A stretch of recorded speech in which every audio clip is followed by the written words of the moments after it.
Hey everyone, welcome back to Guess What's in My Cup, a show where we, three Black women who are all mental health professionals, share on life, love, parenting, relationships, all the things. We're so glad you can be back with us. I am Dr. Shelley. I'm a Michigan based licensed psychologist who primarily helps women navigating seasons of change, whether that's in career, motherhood, or self discovery, break unwanted cycles, and align their lives with who it is that they're becoming. Mm, awesome, right? Isn't she amazing? I am Dr. J. I am a licensed professional counselor. I am also a certified sex therapist, a trauma-based therapist, and a somatic practitioner. I am licensed in Michigan, Arizona, Louisiana, and Maine. And I primarily help couples re-engage in sexual exploration and reignite their relationship, right? Whether it's disability or disengagement. I help them come back together and just create sexual electricity, if you will, among other things such as intimacy, connection, whether that be spiritual connection or literal physical connection. And I'm excited to be here to have this conversation with you. Okay, electricity. Yes, I like that. Hi everyone, I'm Deja. I'm also a Michigan-based licensed professional counselor. I specialize in adjustment and like life transitions as well, primarily with young adults. I also like to work with the population for working with the LGBT community and concentration and pretty much like students. So a lot of different things. Like I have a lot of different things like populations that I like to work with. But yeah, so I'm excited today to have this conversation. Mm. So before we get started, we have to let them know what's in our cup. So what are you sipping on today? Go ahead. I am sipping on water. In my Stanley, I have a new Stanley, so I wanted to Mhm. show it off. Is that the one you made with your daughter? No, this is my best friend got me this. So Okay. yeah, but my baby has one with an E on it. She has Oh, regular, it's pink with the E. So yes, but I'm sipping on water. I've got back in the gym, hard this year. I got a personal trainer I work out with 3 times a week. So I'm oh, not drinking any like juice or pop or anything. So just tea and uh-huh. water for the most part. Nice. Mhm. I have let me look at the little thing, a hibiscus spiced tea. I set it to the barista and then I changed my mind and still got this one. So we'll see how it we'll see how it plays out because the spice threw me off and I am reframing in my mind. I'm like, that's probably good for you. It's probably good for your immune system. You're fine. You can do it. Mhm. And Which so my that is therapy what's in my hat cup. is like, okay, are you settling or are you like reframing and accepting? Right? I had already moved past it. And so, like, choosing the lesser of two, I wasn't going back. And so, like, maybe a little Fair, bit of both. fair, Mhm. fair.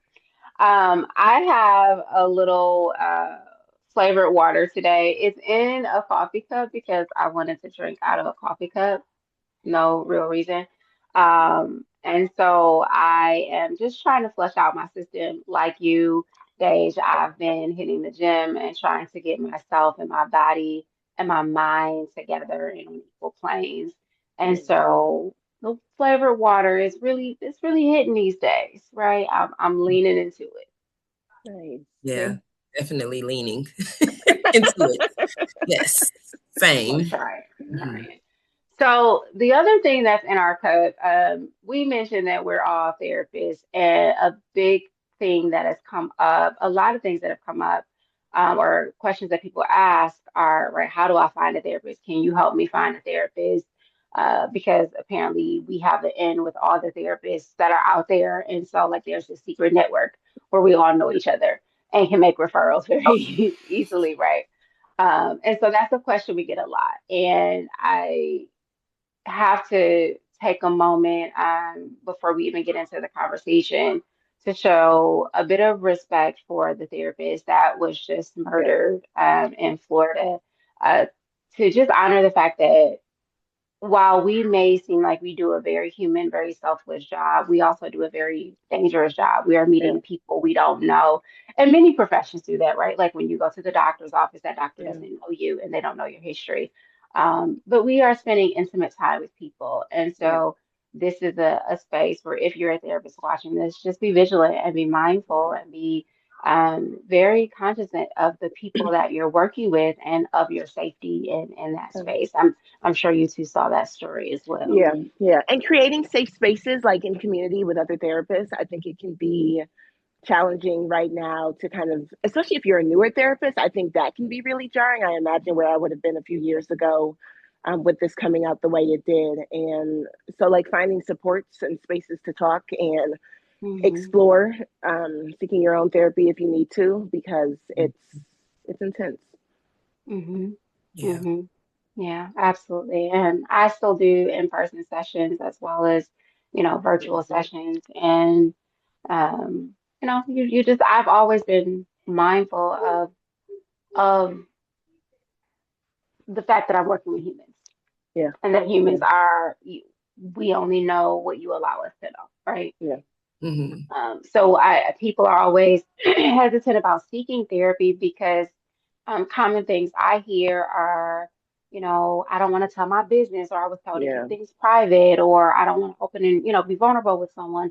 Well, the reality of it is the therapist is in somewhat of a similar position to you in that they are, excuse me, they're opening themselves up to someone they don't know either, in Hmm. terms of being accepting and empathetic and showing up for them and creating space. So Yeah. we just want to be mindful of that. So one of the things we're going to kick this conversation off with is really getting into some definitions. Um, People get confused all the time uh, with, I want to see the doctor versus I want to see the therapist versus I want to see the counselor versus the psychologist, the psychiatrist, the social worker, the coach, right? Yeah. Um, let's break this down a little bit and help people Hmm. understand, what is what and maybe who might be an appropriate fit for them. What do y'all think? Yeah. Yeah, absolutely. Hmm. I mean, I think definitely a big one I hear is like therapist versus social worker, psychiatrist versus nurse practitioner. Like, Hmm. those two are like the main ones that I hear a lot. And I mean, as a therapist who has an LPC, who, like my background is counseling, clinical mental health, um, I don't have no problem with the social workers, right? Like the limited, I don't. I mean, the licensed masters, social workers have no problem with them, but we are different in a sense. I know we both can see clients, but we are different in a sense. So, I mean, it just depends on if they're clinical, I guess. Like if the one is clinical, if you can actually sit down and talk to them versus like if they're just a social worker that is providing like resources and like Mm. some type of other setting or school setting or something like that. So I know that's usually a big one. People always reach out to me and be like, hey, I need a social worker, or do you know anything about this? And it's like social work. And I'm like, no, I don't know anything about Mm-hmm. Mm-hmm. Yeah. that. Or finding Yeah. Yeah. housing, or I mean, we sometimes may Yeah. help our clients with resources, but that's not like we're not based in like resource based help like that. Yeah.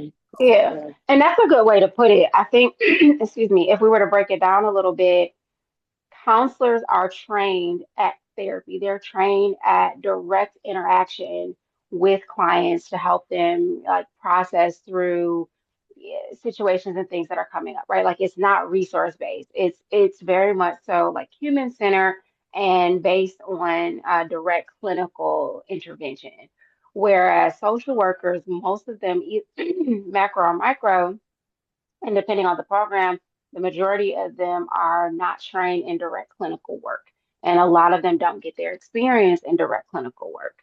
And so that takes a lot of advanced training and supports for them to engage with clients. And when it comes to insurance, a lot of insurances will not pay for you to see a social worker as a Mm. therapist. So that's something to be mindful of. Now, a lot of them will, if they're fully licensed. But again, it's very limited on which insurances will pay for you to see a social worker just because of what the traditional training or background may be, right? Because social workers initially did a lot of work in systems. right? And you see a lot of Mhm. social workers doing work in systems. And so, that's one of the differences is that, yes, a social worker can have clinical experience and work with you as a client. However, many of them are trained to work in systems, right? Whereas a therapist is trained to do, or counselor is trained to do therapy. Mhm. What about a psychologist, right? Like, I know this, but I'll Yeah, I let you get speak that to a it. lot. Yeah, that's the one I get a lot because I am a psychologist, and so people, the one we often get confused with is psychiatrist. Two very different things. Like the routes are two very different things. And so if I'll do a psychiatrist first. And so one, if you think about it, like psychiatrists go to med school. And so this is a rotation that they do as part of their med school, and the track that they choose as part of um, choosing to be, within that system or within that settings. They can prescribe medication to you. They work in different places, oftentimes a lot of hospitals or in connection with different hospitals. The psychologist on the other end. So we went a different route. And so that is graduate school, PhD, or PsyD. The PhD is more like research, scholar based, as well as practitioner. And the PsyD is less heavily focused on the research aspect of it, although they do their own stuff within that type of program. Mhm. Um, yeah. And so, of Mhm. course, we can see clients, or we do see clients. We are professors. We wear a lot of hats. Can do a lot of things, can not do the things that we cannot do. And so there are like rules and regulations around certain things. For example, the prescribing of medications, there is actually new legislation where like that is something that is possible in some states. It's not something that I've pursued for myself. I don't actually think I'm interested in Mhm. prescribing medication. And so, yeah, this is kind of a little bit of a difference there. And I want to just add a few things. One of the things that stands out to me, because this comes up, is people who are often seeking psychological testing, assessment, or support, Mm-hmm. right? And that's one of the reasons too that you would seek a psychologist Yep. out, right? They get Yep. a lot of experience. Now, I am like an asterisk, a special sort of space is that it's not that, for example, counselors can't do that. Most counselors are not trained to do that. And Mhm. so the way our license works is that you have to have extensive and explicit training, right? Mm-hmm. So to perform assessment, right? It's not built into the program the way it's built into the Yeah. program Yes. for colleges. And Gotcha. so one of the reasons that I can Mhm. do it is because I took a 12 credit specialization in order to complete it. And then I completed another 24-hour training outside of that. Um, well, it was more than 24 hours, but another training outside of that in advanced Mm-hmm. testing and assessment. And then I continue to do Yeah. ongoing training in specific assessments to make sure that I'm well versed in it. Yeah. So you're not typically going to seek out a counselor for testing and assessment unless they have specific Yeah. training under their belt. You're generally going to seek out a psychologist for that. And really quickly, because you just popped something in my head, because there was this recent debacle on the interwebs about it. And so, like, the difference between a licensed psychologist and a psychologist, those are not the same thing. They're not the same thing. Um, Licensure and to become licensed as a psychologist requires um, more, right? Like we have to be approved by the states that we are competent in certain areas. There is a very thorough and comprehensive examination that we have to pass with a certain score, where anything underneath that score, you need to take it again or figure it out. Mm-hmm. Figure it out. Yeah, And yeah. so you can be a psychologist by like education, by degree, and not be licensed, meaning not be, licensed to work with clients or to Mhm. provide therapy in that way. Two very different things. Yeah. That I don't know the woman's name that was recently on what was that? Philip Shay. Yeah. Dr. Bryant. Who Uh-huh. yeah, Yeah. Yeah. who, yes, she's a doctor, but no, she's not a licensed provider. And people are getting that mixed up where they're like, oh, she's an expert. Like she may be in something that she does, but she is not an actual Yeah. licensed provider. And licensure requires renewal, so it's not a one and done Mm-hmm. kind of thing. And Yes. so like there's Yes. like competencies that is required like ongoing, so that you Mm-hmm. can continue or sustain that licensure. And so that Yes. Yeah. Yeah. they're on So you. yeah, Okay. yeah. For like And good so reason, right? And that's why, you know. yeah, absolutely. And so, like, in short, what we're saying is you can seek out therapy from a counselor, a social worker, a psychologist. However, you want to make sure that they have clinical experience, that they're licensed in the state that you are Mm-hmm. seeking services in. And then we'll talk about, some specifics to make sure that they have the skill set and the experience to Yeah. work with what your presenting concerns might be. And then the other part is you want to check with your insurance to make sure they will pay for that type of provider. Again, Mm-hmm. they're always going to pay for a counselor. They're always going to pay for a psychologist. They may not always pay for a social worker. So those are some things that you want to be very cognizant and aware of. So in doing so, I guess that leads us to this conversation around, okay, I now understand like there are some different licensures. I can seek counseling from different people for different reasons, right? The psychiatrist is specifically a medical doctor and they're going to prescribe me medication. The nurse practitioner that Dave mentioned is a medical Mm-hmm. person who's going to provide prescription, not therapy, right? So um, let me add this. What that basically means is that you're going to spend at max, okay? At max, 15 to 30 minutes if it's your first visit with a Yeah. psychiatrist. But at max, most of the time, you're spending about 15 minutes with a nurse practitioner, um, what is the other one? Psychiatrist. No, the other one. They prescribe meds, they work under the psychiatrist. Um, y'all know what I'm talking The about. nurse. No, not the nurse. It's one more. Start We with a have P. them. Yeah, it's not. It's It's not computing. Okay. It's gonna pop up on the site, but it starts with P. And so they're going to see you at max 15 minutes, and most of the time it's more like 3, 4 minutes. But what they're going to do is they're going to give you symptom-based uh, intervention. So you're going to walk in, they're going to ask you what's going on. They might ask you how you're doing, but they're going to ask you what's going on. You're going to say, I'm having these symptoms. They're going to find a medication to match that, right? And they're going to support you in that way. One of the things to be cognizant of, a lot of psychiatrists or practitioners, they want you working with a therapist because yeah, they want you to understand that medication only does a portion of the work, and yeah, that processing what happened to you is actually going to do the rest of the work, or what you experience is going to do the rest of the work. And so most of them do recommend that you do both, right? That's best practice when it comes to yeah. counseling. And the other part is they want to work together, and so they should be communicating and in collaboration. If Absolutely. you're working with a psychiatrist, let's say a med prescriber, I'm going to stop saying psychiatrist because I want to, talk about them as a whole. So if you're working with a Yeah, medication prescriber and you're working with a therapist, they should be having yeah, conversations, because I can walk into a med prescriber and say I'm having mood swings. They're going to provide me a medication that's consistent with mood swings, something for bipolar disorder, right? Like a lithium or something like that. Whereas I could say that to my therapist, that therapist is going to get some clarity on what mood swings mean. yeah, And right, I may not actually have or be experiencing bipolar disorder.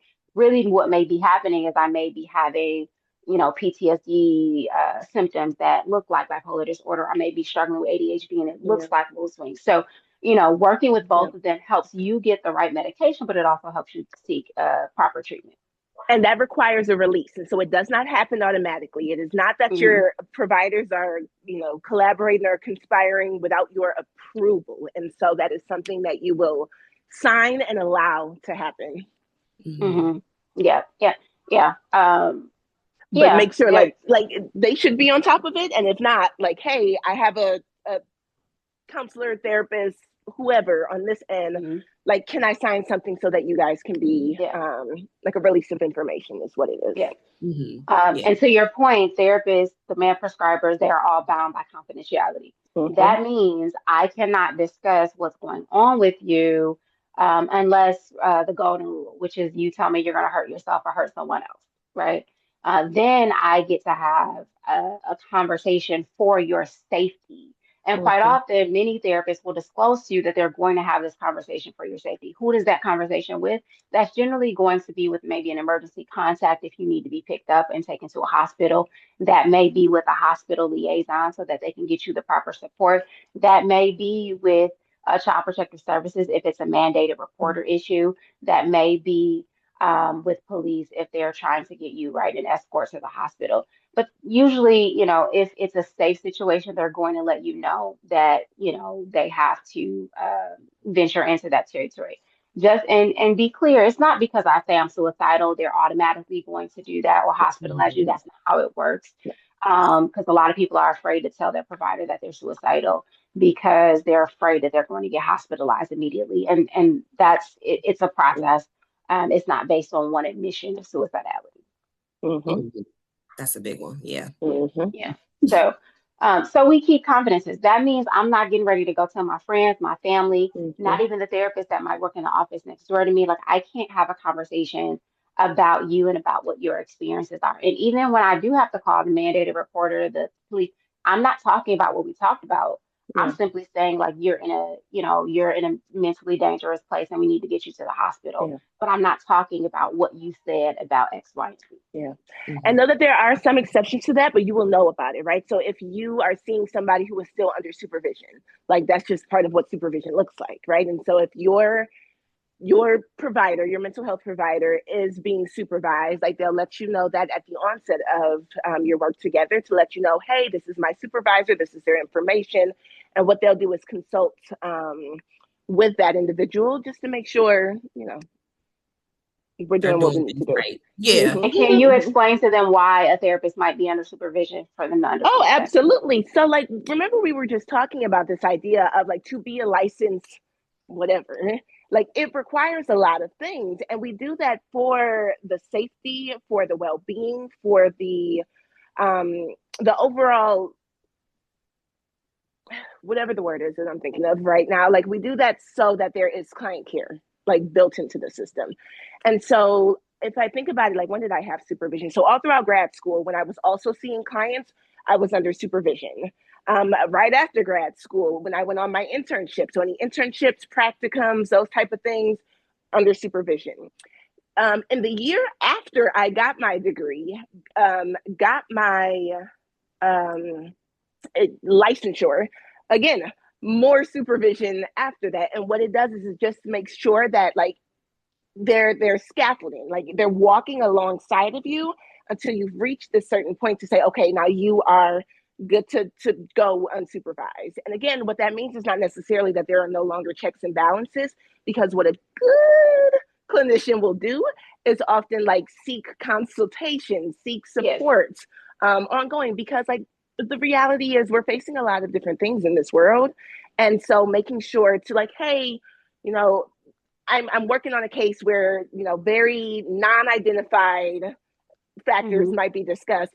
What recommendations might you guys have? And what that allows us to do is not put your care in the sole hands of one individual. It allows there to be more collective thoughts around, like, how to best support you. And to be honest, this may be different for y'all, but I personally don't want to see a therapist who is not continuing to get supervision or consultation. A lot of therapists, so when you're a limited license, you have to have supervision. And so when you're fully licensed, it's not necessarily a requirement anymore. And so part of what fully licensed folks do is they go out and they're like, oh, I'm fine, I know all the things. And so a lot of them will continue to practice and not get supervision and consultation. And it's really important because clients present with all sorts of different situations, and we have responses and reactions to that information, and it impacts us. And so if you're not having a conversation or talking to someone about what you're experiencing with clients, I'm a little concerned that you aren't dealing with what's being put in front of you and what's being put on you and what you're holding.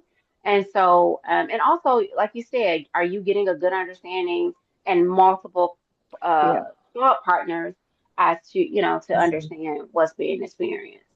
Like, it's so good to have that well-rounded, like, oh, I didn't even think about it from that perspective. Well, of course, X, Y, and Z, or yada, yada, yada. And so, like, really being able to, like, zoom out as you're Yeah. conceptualizing what might be helpful. Yeah. Mhm. Yep. So we have the confidentiality, apparently therapists can't talk, piece, excuse me, and that, we're going to keep your confidence. So what are some things for people who are seeking, Mm-hmm. actually, let me say this first.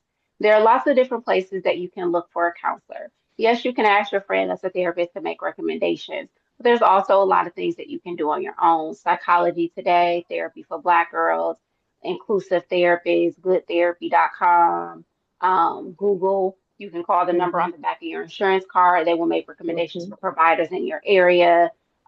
There's tons of different places that you can look for, like ways that you can look for a therapist.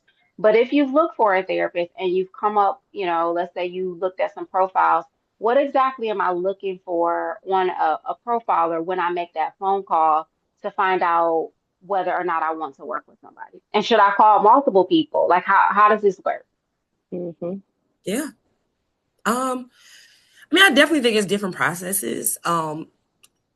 For myself, even when I was shopping for a therapist, or like I will have clients reach out to me via Psychology Today, or like you said, Therapy for Black Girls, and they're like just inquiring. They want to set up a consultation. I encourage, clients to set up consultations. We advertise that on our websites, free 15-minute consultation, because you can reach out and talk to me if you have any questions. It's not a time to tell me everything that's going on in your life, but it's just kind of like to talk to me, get a feel, understand how I actually do therapy, what treatment modalities and things that I use, or ways that I do treatment, and kind of understanding maybe a little bit about what's going on, just so I can know, like, okay, do I offer that type of therapy? What are you looking for? So just kind of things like that. At least that's how my consultations go. And then, of course, it's explaining what next steps will go if they want to move forward and things like that. But I think it's okay to like shop around. Like it's okay to reach out to multiple therapists,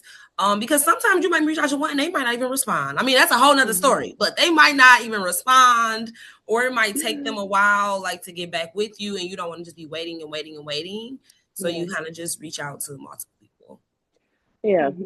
And one thing I would say too, like it helps a lot if you can get a little more information from yourself first. Like, so if you know what it is that you're looking for, like what are you seeking therapy for? And anybody who's gone to therapy or has been in therapy knows that what you come in for and what you end up, like sometimes we take the long way, right? And we find ourselves in different places than where we thought we were going to end up. And so figuring out, okay, well, what is it that I'm actually looking for? Does this person's qualifications, does this person's like area of specialty or interest align with what it is that I'm looking for? In addition to that, knowing personality wise what you're looking for is something that I don't think gets enough talk, because there are different types of people, there are different types of clients, and those people will find each other. And so I've had clients in the past who are very just give me the things, like very minimally, I don't want to say expressive because that's not the word that feels right in this, but ones who just value, like, give it to me straight, direct to the points, like, I want to get in and get out. There are others who value the relationship more, and that's on both ends, right? And so, what does it look like to share more? Like, okay, well, you know the people in my life a little bit more, and like, let me explain this to you from this perspective. And so, deciding, or not even deciding, having an understanding of what resonates best with you as a human will help you then find the therapist that resonates best with that style. Some people don't appreciate like a more stoic demeanor in the therapy room. Yeah. Some people are like, you smiling too much for me. Like, so figuring out again who you are, what resonates best for you in this season, because realistically, that might even change, from, college you versus you at 40, 50 might be looking for different things in a provider as well. And I think one last thing that I'll kind of draw on is, ooh, it's leaving as I'm saying it. And so I'll maybe come back if it floats back around. Yeah. But yeah, those are a Well, couple things, starting with yourself. I love that. I think to both your points, so yes, it's okay to contact multiple providers. I do think sometimes the way people do it is a bit uh, uh, almost like a snowstorm, because you'll get people who they'll look up and they'll call like 7 different providers, and they've told me this, oh, this person responded to me first, and so I went with this Mm, therapist, which means you're not Mhm. actually doing your due diligence at trying to find a provider that's a good fit. You're trying to find the first opening. I get that. We are feeling like whatever we're facing is dire. It's important. We need the yeah, response right now. And sometimes it may work yeah, out that the yeah. first person that responded is a good fit. But quite often, even if it doesn't, we're sticking with that person because they answered the call. Yeah. And so, one of the things I would say is, number one, when you're doing these searches on these sites, you can put in different, so like Mental Health Match, for example, you can put in all the things that you're looking for, and it will match you based on what the providers wrote on their profile. And so it, therapists, all of them do that. It will limit or, limit down to these are the providers in the area that you asked for that match the things that you wrote that you need, right? So that's the first part. And then I think, maybe starting, with one and trying to make a phone call. And if they don't get back to you, and really a therapist should be getting back to you within 24 hours. Like it should not be that you called a therapist on, unless it's a holiday or something, but it really shouldn't be that I called to seek a therapist on a Monday and I didn't hear back from them till Thursday. That shouldn't be the case. These are professional Mhm. businesses, and therapists should be responsive. And so, today's point, when you call, set up a consult. That consult might not be the same day. Some therapists work for themselves, some work for practices, and so you may have to set it up and get on their schedule, but you want to set up a 15-minute phone consult. Most therapists offer these for free. It is a trend now that some therapists are charging for those. I, I don't. I think that's absolutely Yeah. asinine. But that's the face I made. So, like, yeah, what you're saying is set up a 15-minute consult. Questions that you should ask, I think Dr. Shelley hit on that, which is one of the questions is like, what is your demeanor as a therapist? Like, and I don't think I ever thought of that question before you mentioned it. I know I Mm, speak to it like when people sit with me, and like I'll do it on a 15-minute phone consult, but typically like when I'm in an intake, I tell them like this is an opportunity for you to see if we're a good fit. And let me be honest, I'm very straightforward. I don't sugarcoat things. I'm not the friendly neighborhood therapist, and so I may not be a good fit for you, right? Because I'm very conflictual. My supervisor once told me like, "Oh, you like conflict? Like that? You just do that, right?" And so I like that question about like, what is your demeanor? What is your personality style? How do you interact with clients? How do you give feedback? I think those are great questions. yeah. um, what I would add to that are questions about, oh, you mentioned modality, and I think that could be helpful, but most clients don't actually know what the modalities are. And if they do know, like, oh, do you do CBT, do you RB, they don't actually know what it means Yeah. to do those things. Yeah. Mhm. They just know somebody recommended EMDR, Yeah. recommended, yeah. But they might know, like you may not have the Mhm. label or the terms or whatever those things are, but you might actually know from a how it feels what might work best for you, right? And so if you Mhm. know that you're very heady, you intellectualize, something that's going to bring your body into it might be important, right? And so Yeah. like Yeah. that might be something where you're like, I don't know what it is or what's under that, Hmm. but I know I need to bring my body into this more. Yeah. And so like Mhm. even having or coming with that information will Yeah. kind of weed out certain people because they're Yeah. like, well, no, for somebody who might need to be a little more heady or be like a little more, Hmm. okay, I'm working Hmm. with the thoughts. Some people have done that work. Some people know it Yeah. every which way. And You're so right. really Hmm. being able to then, okay, well, this is what I'm needing. Help me find the language to it. Yeah. Hmm.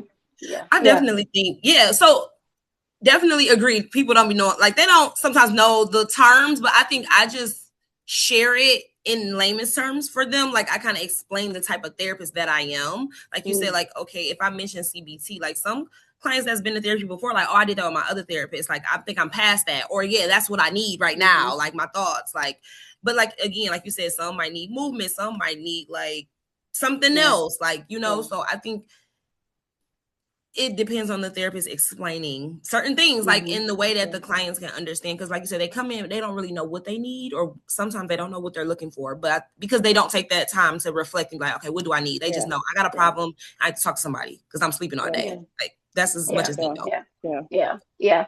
Mhm. No, you are both right. You are both absolutely right. Mhm. And I think in that the questions become, okay, uh, to your point, dang it, I lost it. Uh, where did it go? Going through it Come today, y'all. Just going through back, it. come back. No, but to your point, I think those questions become, what is your approach? And Yeah, like you as a therapist can answer, like, I'm a behavior-based therapist, I'm a somatic-based therapist, or I do a mixture of thought-based therapy. Like, I yeah, think you're right, having that layman's terms conversation, and then the client being able to, or potential client being able to respond and say, okay, I think this might work for me. The other part, I had wrote some notes. A big question for me is, um, do you work with people who share my background or identity? And mm, on the one hand, I've been on both sides of the line where I think it is and can be important to work with people who have shared identities with you. Research, sits in a different place about this, but I also think, or sits in a interesting place about this. I think yes, it can be very powerful to work with somebody who can understand you based on some of your visible or invisible identities. I think it helps with acceptance. I think sometimes it helps with expressiveness and vulnerability. And there are, some moments where working with other people may actually be beneficial for you, um, depending on what that therapist's skill set is and what their understanding of identity and culture is and how they approach identity and culture. So mhm, yes, you can say like I want to work with, for example, when people call me, oh, okay, I'm looking, are you African American therapist? Are you a woman? Da, da, da. And so, but there's also space to say like, well, how do you work with culture and identity? So, for example, if I'm looking for an EMDR therapist and that's eye movement desensitization therapy, like if I'm looking for that kind of therapist and I don't find one in my area that matches my cultural background, then I need to ask, what is it like mhm, to work with a person, like me? What is your experience? What are your approaches? How do you include culture in your yeah, approach to this particular yeah. kind of therapy? You know Mhm. what it reminds me of? Like as I think about whenever we move to a Mhm. new house, we try and figure out like, okay, what are the things that are important to us? And the reality is like sometimes we have to rank those things Mhm. because like one house may not have the fence and the whatever. And so like Yeah. figuring out, okay, well, what's actually top for me, or what are Mhm. the top things? Because maybe sometimes it's harder. Like, well, no, I need both of those. And so figuring Mhm. out like where you are and where those needs are will kind of Yeah. help you to determine, okay, is it more important that I have X or is it more important that I have Y if I have to choose? Like, of course, Mhm. it's great if we can get all the things, but the reality is, I mean, that's rarely what we get, especially when we Yeah. start to become more and more specific. And so helping them or like encouraging you guys to kind of think through where you're at and what is actually needed for you right now. Because like maybe somebody who is used to being the only, like maybe if that's what's coming up, like okay, you might lean heavier to like I need somebody who shares some of these cultural Mhm. expectations because I'm talking a Yeah. lot about the microaggressions that I'm feeling, or I'm talking a lot about whatever else might be coming up. Or it's like, you know what, I'm actually okay. I have a good village over here. I've got my support system set up in place. I can talk to this person who doesn't share my cultural, but like you were saying, Jessica, is also not like daft to the whole thing. Mhm. Is also Mhm. not just like completely like, girl, what? Or Yeah. sir, what? Yeah. And be mindful that any culture is not a monolith. Like Mm-hmm. Mm-hmm. you can't assume because you're seeking like, oh, I'm seeking a Black woman therapist. And I'm using that as an example because that's my identity and that's what I can speak to. And so like, hey, I'm seeking a Black woman therapist. Don't assume that all Black women therapists are going to present the same. I was Mm-hmm. having this conversation with a therapist that I have worked with in the past, and she is a Black woman therapist. She grew up in a predominantly white neighborhood and household. And so she doesn't necessarily identify the same way when Black women come in and present and talk to her. Like there's some, for her, like some struggle with what do I understand? Like I do understand the Mm-hmm. concept of being a Black woman. Like I know what that feels like. And yet, like I may not have some of the same experiences because I Yeah. grew up differently. And so Mm-hmm. being mindful that, even though we might share a cultural identity, what you might want to ask is, Yeah. again, how do I incorporate culture into the therapy process? Right. Other questions that become really important, outside of like, what's your modality, what's your approach, what's your demeanor, what's your personality style, how do you get feedback, are also things like, how do you handle missed appointments? How do you communicate? Yeah. What is your way of communicating with clients when it comes to your schedule? Yeah. You know, what happens when we're at a stuck point and you feel Yeah. like therapy isn't moving? How will you communicate that with me? Yeah. You know, a lot of people come in and want, I get a lot of therapists who's are like, well, you know, clients present with a lot of trauma, or this client came in with this issue, but they showed up with trauma. Let's be clear, everybody has some sort of traumatic experience. And so, like, asking a therapist, like, how do you work with challenges or traumatic situations? Like, how do you, you know, talk about that? What's the approach? Yeah. Um, I would also say asking therapists how long their sessions are. That seems to be a common question that I get. I think it's an important one because you get some therapists who do 30-minute sessions, some therapists who do 60, some who don't have 45. Yeah. yeah, some who don't 40. have Mm-hmm. time limits, and you'd be like, wrap this up. Like, I Uh-huh. had a Uh-huh. therapist who I used to be like, all right, I used to be like, okay, it's I been an gotta go. hour. I gotta go. Like, I don't want to talk to you no more. You know Yeah. what's another good one to ask though, or not even to ask, just to have this understanding of where you're at with it. Um, Payment around it. So, like the Mhm. reality, like there's a lot of feelings Woo! around this from a lot of people Yeah. around this, and I think I've been on each level of that, and so there are so many places that actually do offer free. I want to start there because there are some Yeah. times where you are in a space where it's like, I need support. I do not have insurance. I do not have funds, and I need support. There are spaces that do that. Some are complicated and more complicated than Yeah. others, but like there are ways to get around that. People who are in training often are giving free services. And so that's another way because they are supervised by somebody. And so that's a way to be able to know, like, oh, I'm getting good care, but also I'm able to afford this right now. Yeah. And then we Yeah. go on to people who take insurance. And so even that, there's such a wide breadth of area inside of there because there's Hmm. so many different types of insurance. Which insurances are covered, or which insurances are they taking? What is covered by that insurance? How many Hmm. sessions are covered by that Yeah. insurance? Like that's something that's worked out not just with the therapist, but with your insurance company that you're working with. And then there are those who are in private pay.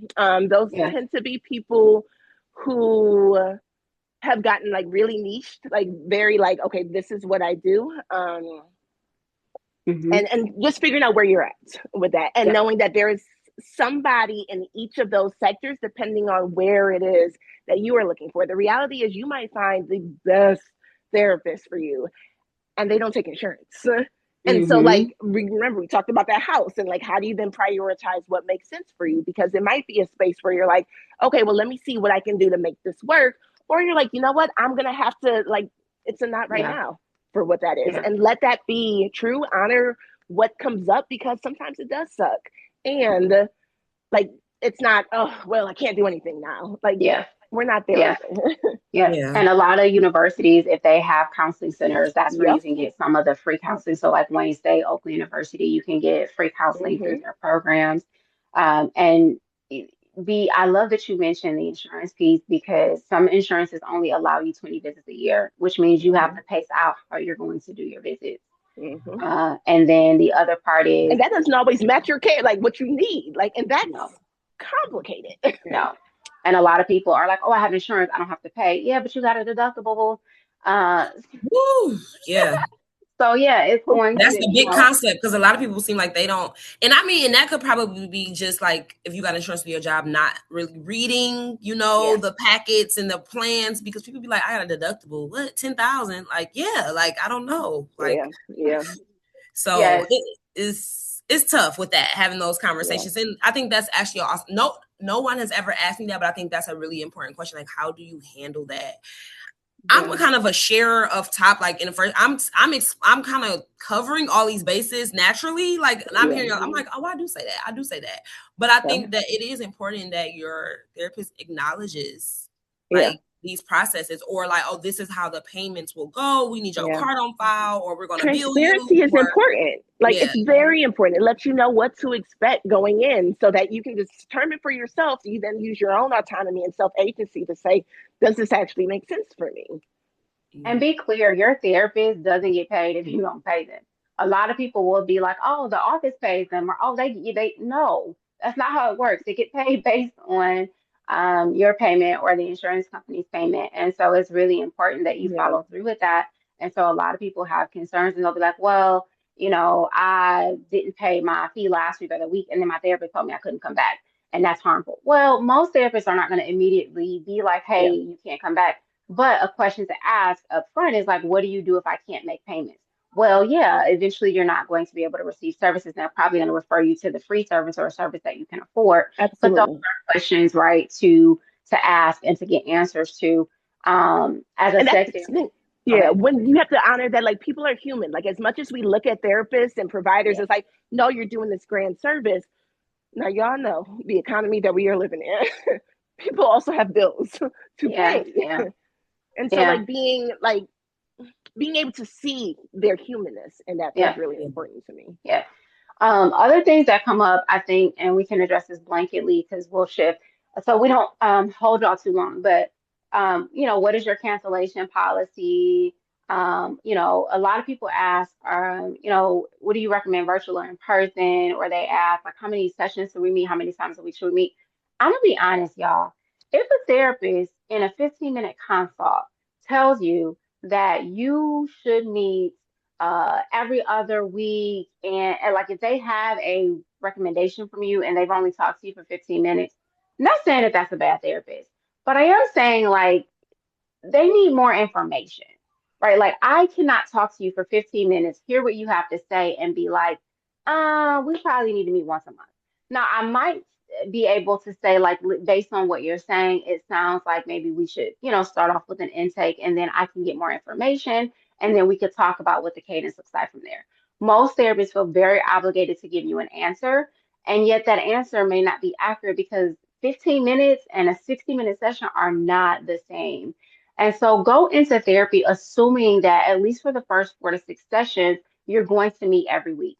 And then, like, just go in with that mindset and then give the therapist time to get to know you and then allow them to make a Yeah, recommendation over weekly versus biweekly. A lot of people want biweekly because they don't want to commit a lot of time, or monthly because I don't need that much. I just need to check in. But the reality of it is, I can't help somebody I don't know. And I yeah, cannot get to know you, meeting you one time a month and I'm supposed to help you, right? Like one time yeah, a month are for people who are in maintenance therapy, yeah, who have already resolved what they have experiencing, and they're just doing check-ins. yeah. I don't know. What do y'all I've think? seen I've seen the bi-week. I mean, that's what my therapist did.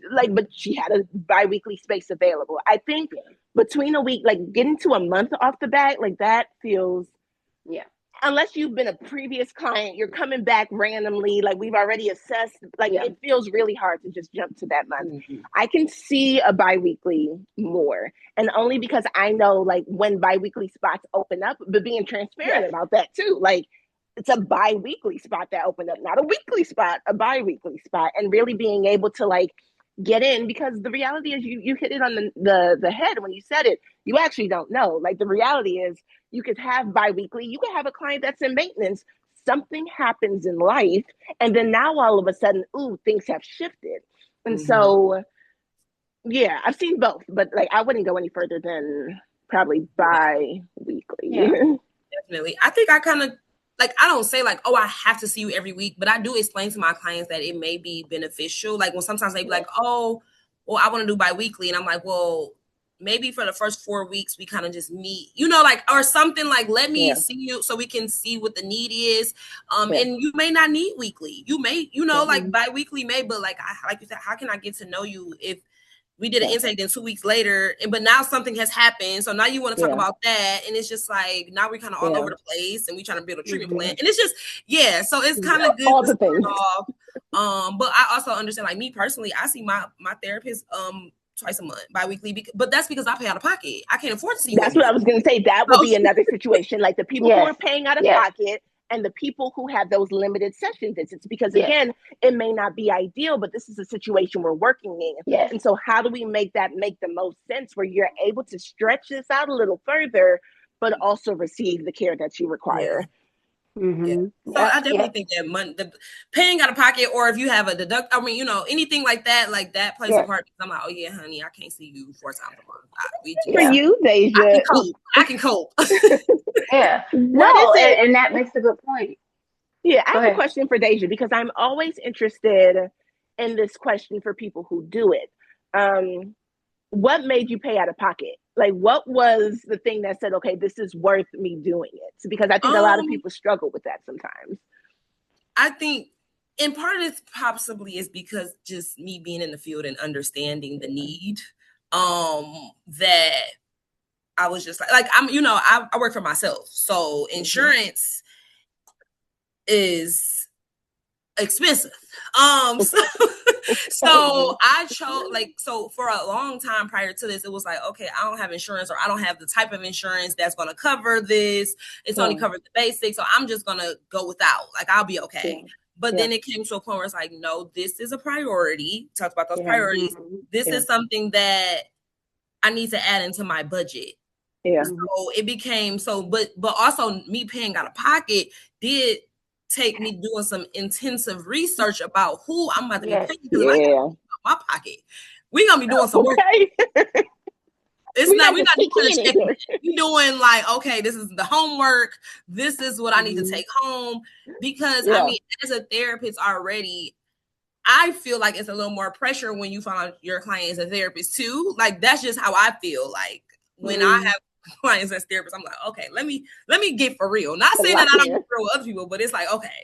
So I think that was kind of like my decision to prioritize. Like, I had to prioritize it and make the decision to say, okay, this is a priority. I need to budget this into my funds monthly. And then also it was like, well, since I'm paying, I need to find a person who's like very aligned with money. No, same thing. Like, we see an out of pocket therapist. It's expensive. Um, and the interesting part about it with my scenario is, like, yes, we pay out of pocket, but also it's because she doesn't accept insurance, but I can seek reimbursement, and not that the insurance gonna pay it, but like I can apply for reimbursement. But the same thing, like, I researched your approach, and not just your approach, like the way you incorporate culture, trauma, body based, historical, like you incorporate a lot of things that help me understand, like, you are well versed in what you do, like you read current research. And so, like, and so, yeah, I love that space. So, um, I mean, see, what you all are saying is, like, don't count a therapist out because they don't accept insurance, right? Um, they may be the best match for you, and you may be able to work with them in a way that maybe you break down the sessions, or that you do shorter session, right? Like, there may be opportunities to work with someone. So, a couple of things. So it sounds like we're saying, like, ask, just to repeat everything for everybody. We're saying, ask a therapist about really who they are, not about like what they've done in their life, but like from a personality, and a demeanor standpoint, like who are they as a therapist and how do they interact? Ask them about, the type of clients they work with, the type of presentations that they work with. How do they approach culture? How do they approach honestly, the larger political social climate? Like, what does that look? Because we talked about that offline. Like, what does that look like for them? Talking about, you don't have to necessarily ask them what school did you go to, but you can say, like, I have a history of schizoaffective disorder. I have a history of struggling with thought disorders. Like, do you have education experience and training around what that looks like? If not, can you make a recommendation for somebody who does? And don't be afraid to ask for a recommendation, because some of us will have recommendations for providers who do something that we don't do. And also being adept to asking questions about what their fees are, what their policies are, how they handle challenges or ruptures in the therapeutic relationship. You can ask about homework. Quite frankly, I'm not a therapist that gives homework like that. Your therapist, you know, one of the things that people get caught on, and I know y'all have seen this, is the advice giving, right? Like, we are not advice givers. A lot of people will be like, oh, my therapist advised me. Your therapist should not be advising you. They should not be providing advice for you. That's not our job. They should be supporting you, and we can talk about some ways that they should support you, but they shouldn't be telling you, yeah, go get that job, or, oh, don't do that. That's not what's best for you. That's not their place to do. Y'all, I'm gonna pause real quick. The headphones died, and so, like, let me turn up the volume. Okay. while she's doing that, Dash, can you anything else are that you would say are like absolute nots for interacting with the therapist? When you say like not like things that are inappropriate, like Yeah. oh, it's a lot. I would definitely say like boundaries is a big one. So like setting a boundaries with your therapist should be setting boundaries. You should have boundaries with your therapist. Like calling, texting, personal, things. It's one thing, okay, if you reach out to your therapist out of hours, yes, they may respond to you. They should respond to you in business hours or whenever they are available. But I think like you can't just pick up the phone and call your therapist at 11 p.m. and be like, hey, this is happening. Or, hey, I'm in an argument right now with my husband. Like, what should I do? Like, that is something that is inappropriate. Therapists are not on call. We're not on call. So if you have a crisis, there should be information that's provided to you to handle crisis and call crisis lines or text crisis, lines and things like that. Of course, you should not be in like any type of relationships. I feel like that just has to be said. Like we should know that, but it has to be said. You should not be in any type of romantic or like type of physical relationship with your therapist. That was something that was in the news recently where a therapist or a psychiatrist or something was like dating his client. So that was like that was a no. So those are like the two that comes to my head. Yeah, no, I mean good ones, right? Like no romantic relationship, no friendship with your therapist. There is an actual, like ethically speaking, depending on your licensure, but generally it's like 5 years. So if I saw you as a client in 1995 and I see you in 1997, like we can't be friends, right? Like we can't have that kind of conversation. And so you're right, like most therapists will have that in their informed consent because you will need to fill out an informed consent to seek therapy services. And it should be some clarity around like we do not interact outside of the therapy setting. Like we are not friends. We may be, friendly and have a good rapport, but right, we're not friends. I would add as a sex therapist, people think, that I do a lot of things. We don't touch people. Um, let me say this differently. There are some there, like I'm a somatic practitioner, and so there are moments where, with informed consent, that there are like shifts and movements that can be done with the body with consent. But that's never being touched in an inappropriate place or without permission. But in general, your therapist is not going to touch you. The reason I put a little asterisk there is because, you know, certain cultures are a bit more relational. And so you may be working with someone who, might, you know, put a hand on your shoulder, right? Um, I'm thinking about like when you're working in certain Black and Brown communities, and there are spaces where like it's a cultural piece where it's, like to reach out and to provide comfort. But in general, like your therapist is not going to reach out and touch you. They shouldn't be putting hands on you. That shouldn't be something that Yeah. happens. One thing I will say though, and I think it's very personality of mine, because you know how people Hmm. there has been times like during terminations where it's like, can I hug you? Yeah. And there are times where I'll be like, all right, because like the relationship has built over however many, like it's a very just, again, culturally appropriate in that moment. Again, not something that I offer or request, but something that I'm responding to in that moment. And like I remember when I was an early clinician in that space, like asking, like, oh my gosh, because we get these very strong views on like, okay, don't do, and wanted to make sure that you're, providing the best care, not doing anything that could potentially harm any client. And then realizing like it's a very human experience that we're having as well. And like finding your line, but also like holding whatever that is as well. Yeah. Yeah. And I think, some obvious things that are important is like your therapist shouldn't be taking calls during your session. Now, granted, I have had to excuse myself. Let's say my kid's school call, like, I wear a watch. And so like they call 5 times. I might excuse myself to go take the call. But again, in general, these are exceptions. I'm saying these should not happen very often. Like that's happened one time in 7 years. And so like, therapists shouldn't be taking calls during your session. Therapists shouldn't be texting during your session. The therapist, shouldn't be getting up and leaving the room frequently during your session. The therapist should be listening. I've heard people say their therapists have fallen asleep on them. Saw a video about that recently. So me doing virtual, right? Your therapist should not be getting up, cooking, and propping the phone, or like doing stuff like, it's one thing, like we already are virtual because I'm 100% virtual. So all of my therapists in the past has been virtual, and like, well, not all of them, but in the recent years. And I've had some stories like frying chicken, cooking, and I'm just like, why are you moving around? Like, but in the reverse too, like if you are in therapy, virtual or in person, this happens more virtual than it does in person. Be attentive, be in that moment, right? Don't drive. I mean, if you Don't have me in Meyer with you. don't, right?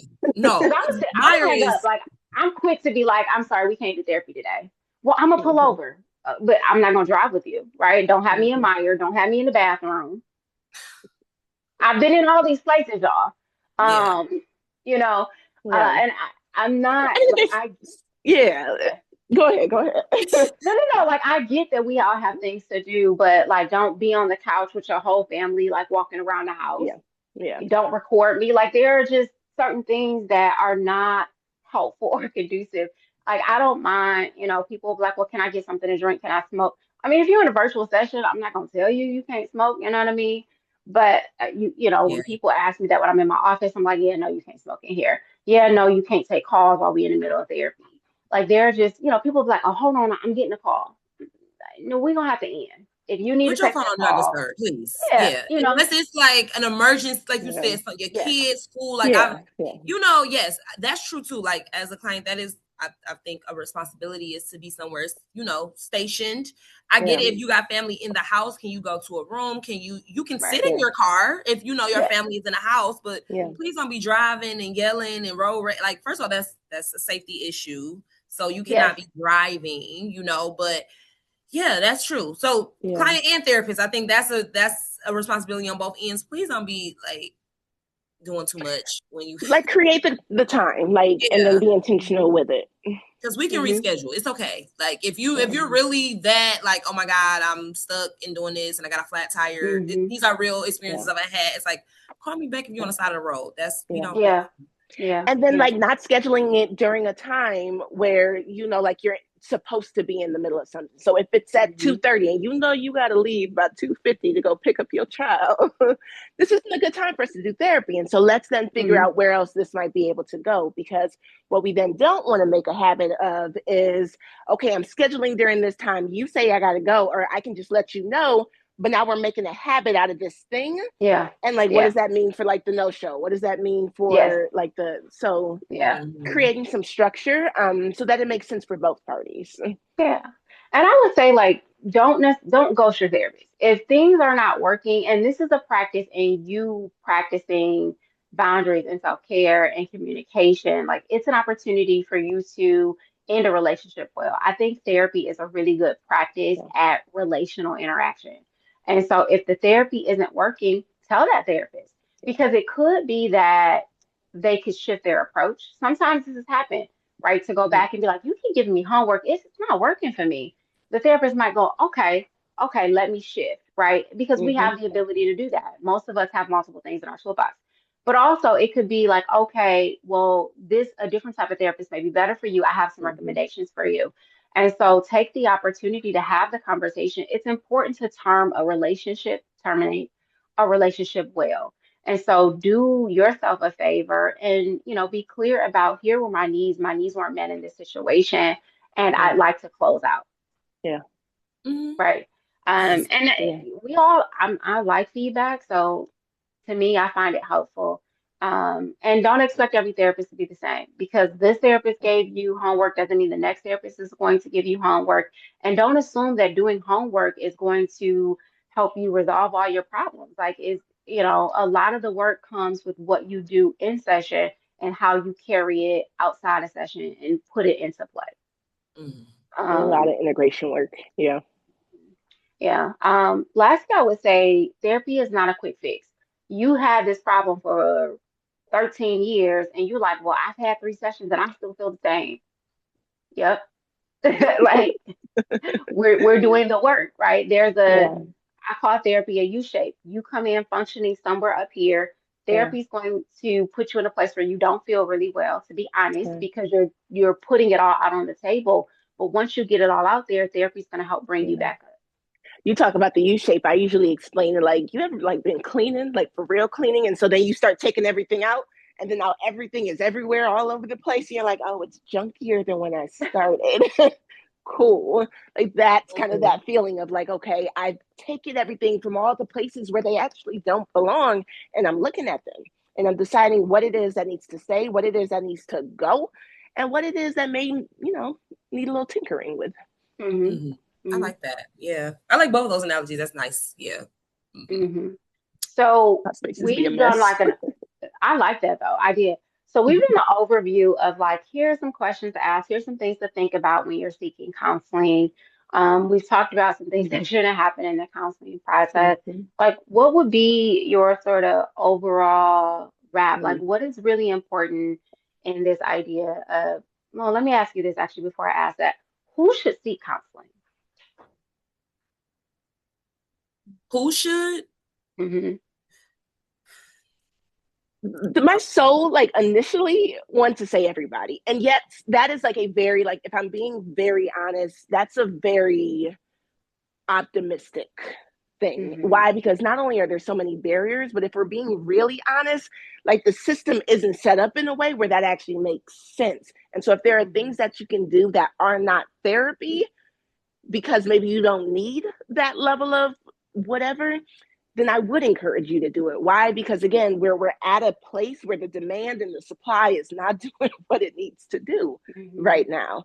And so I think everybody can benefit from therapy. But in terms of like who needs to go to therapy, I would say people who, especially people who are experiencing mental health crisis, like let's first and foremost, like put them into the room right now. I think really being able to notice and witness like what's coming up for you, and like something isn't feeling right within myself, within my mind, within my body, whatever that may look like. People who have experienced hardships that are starting to like affect their daily life, affect their relationships, affect their parenting, affect their ability to like work and do different things. So like it's really impacting functioning in a very pervasive way. People who are in the middle of change, I think that doesn't get enough credit. That like change is hard, y'all.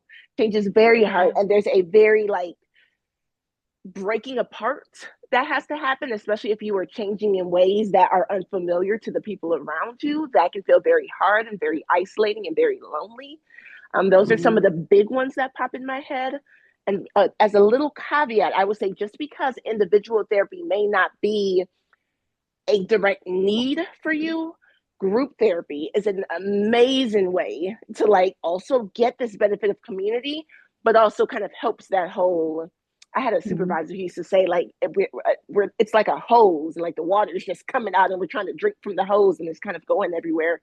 And so really being able to like get the benefits of being in space and community that is therapeutic without it necessarily having to be one-on-one or coaching. A lot of therapists and mental health professionals have expanded their toolbox to be able to include group and individual coaching. And so like there's so many different alternatives depending on like where you're at and what that level of severity or intensity might be for you.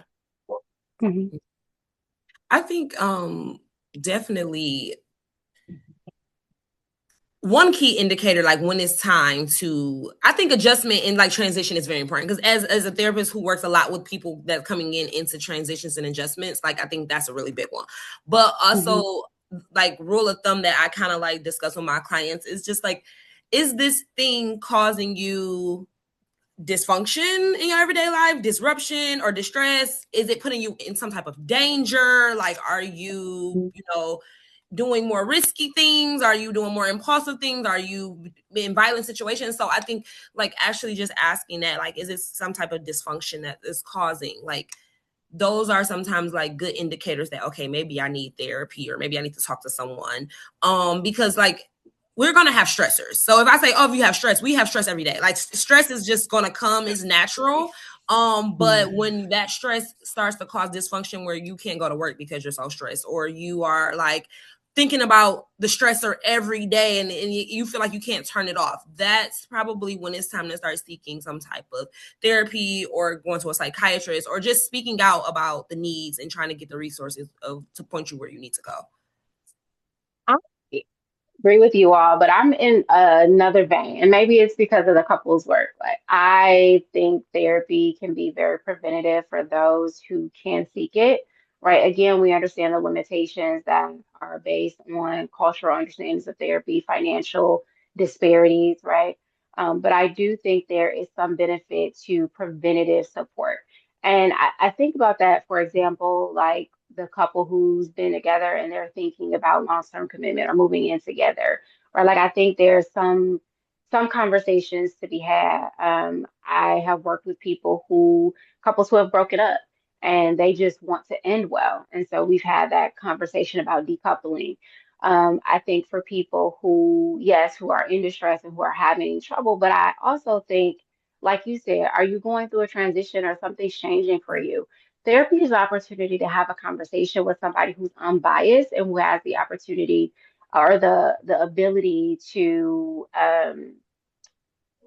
contribute to what you're experiencing from a outside perspective, right? And to offer you something else. And so I think, yes, when you're going through something, but also when you're preparing for something, I think is a really good space and a really good opportunity. And you're right. I don't think individual therapy is for everybody. Sometimes group therapy is very helpful, and sometimes seeking support if you're a religious person from a, religious pastoral counseling or support if you're a person who just needs to create community, right? Creating that and an understanding around that. So I think it's okay to seek counseling and then to decide it's not a good fit for you. But I also think sometimes it's the therapist that's not a good fit for you, not counseling itself. And so it's like a good pair of shoes, like a good pair of, heels or a good pair of dress shoes. You need to find the right fit. And so I'm a custom Italian, kind of girly, right? Like I want to call you, I want you to measure my foot, I want you to draw it, and I want you to build a shoe specific for my foot. And so when you're seeking a therapist, I think that is the approach is that you're looking for somebody that can build something specific for you and not just treating you based on a cluster of symptoms that they read in a book at one point, right, in their experience. So I think those things are really important. So my original question when I was getting ready to end this was like, what is the thing that you as a therapist believe is most important for those who are out here seeking counseling or thinking about seeking therapy or just not sure what to do and they're facing stresses in their life. So like, what is the thing that you want to leave with anybody who sees this video? Mm-hmm.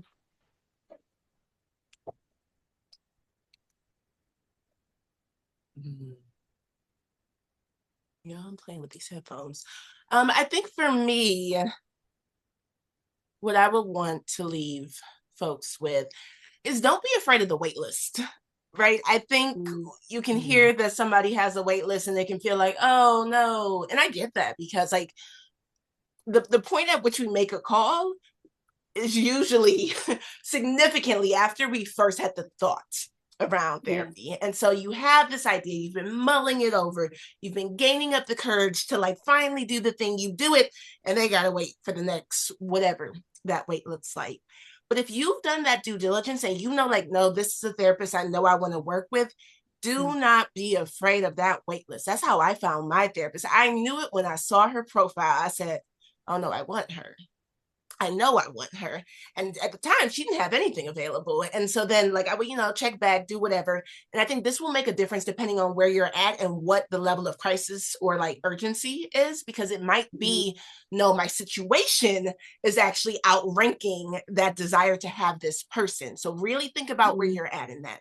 But when I say don't be afraid of the wait list, the time is going to pass regardless.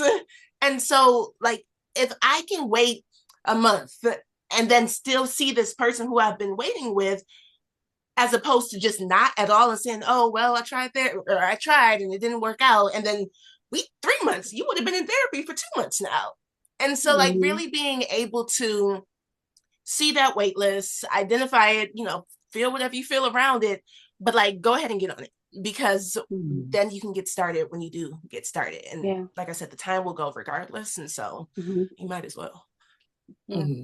I like that, definitely, because the wait list can discourage you for sure. And then now you're like, oh, well, I'll check back in 3 months. And then, like you said, now you got to start over. If they still got a wait list, like now it could have been spots that have opened up since then. So, yeah, for sure. Things change every day. They change every day. I would say just leaving with don't give up. Like, on finding a therapist. If you have to go through a couple therapists to find the right one, that's just what you have to do. It's kind of like the doctor. If you go to a doctor and you're like, I don't really, or this doctor doesn't meet my needs, or I don't feel like I'm being heard, you request another doctor. Can I speak to another doctor? Can I have another nurse? Like, we do that more interchangeably when we're in like the medical setting, but you can also do that with a therapist as well. I mean, you should be asking yourself the questions, okay, what do I need? How, okay. But if you get with a therapist and y'all had 2 or 3 sessions and you're like, I'm not really feeling this, it's no hard feelings. Just, like, it's okay to express like, hey, this is not working. Do you have any referrals? But also you can keep looking. You don't have to, just because you committed to this therapist, like you don't have, or chose this, you don't have to commit to them. Like in that sense, if you're not getting what you need. So don't give up or be like, oh, therapy didn't work, so whatever. Like, no, keep trying if you know that's something that you need. So. Nope, I agree and love both of what you said. I think the only thing I would add to that is give yourself a space to get to know yourself. Therapy is an opportunity for you to explore, yes, the problems that you came in with, but it's also an opportunity for you to get to know you and who you are right now. And so working with a therapist should allow you that space to explore and a space to discover. And so therapy shouldn't be all problem based, right? Like, if you come in and you're talking about something new every time you're coming to therapy, you're not actually doing the work of therapy. What you're doing is venting. Therapy is consistent work over time. And that might mean that, yeah, you have this problem, but we're talking about this pattern. And so the therapist really should be in a space to dig into the pattern and not necessarily the topical problem. Because I guarantee you, if you go into therapy and every single week you're talking about a different problem, you're going to be like, yeah, therapy's not really helpful. Therapy's not doing anything for me. I'm just venting. What is the point of talking? Those are the things that I've heard. So these are the things I know. So understand that the work of therapy requires more than just talking about the problem of the month or the problem of the moment. Yeah. That's a good one. Which will also like pull in some accountability, which like venting is one thing. When you start to have to like, own certain, different feelings come up for different folks. Absolutely. Well, that was good. And my cup is empty. How about you? Yeah. Yeah, I think that was good. Good topic. Yeah. Well, if you watch this video, we appreciate you. We hope that it was helpful and that you gained a little insight on what it means to seek therapy, what it means to work with a therapist, and some things that a therapist shouldn't do. For any questions, feel free to DM us or hit us up and we'll respond to you. But otherwise, stay tuned and be ready for our next video. Bye.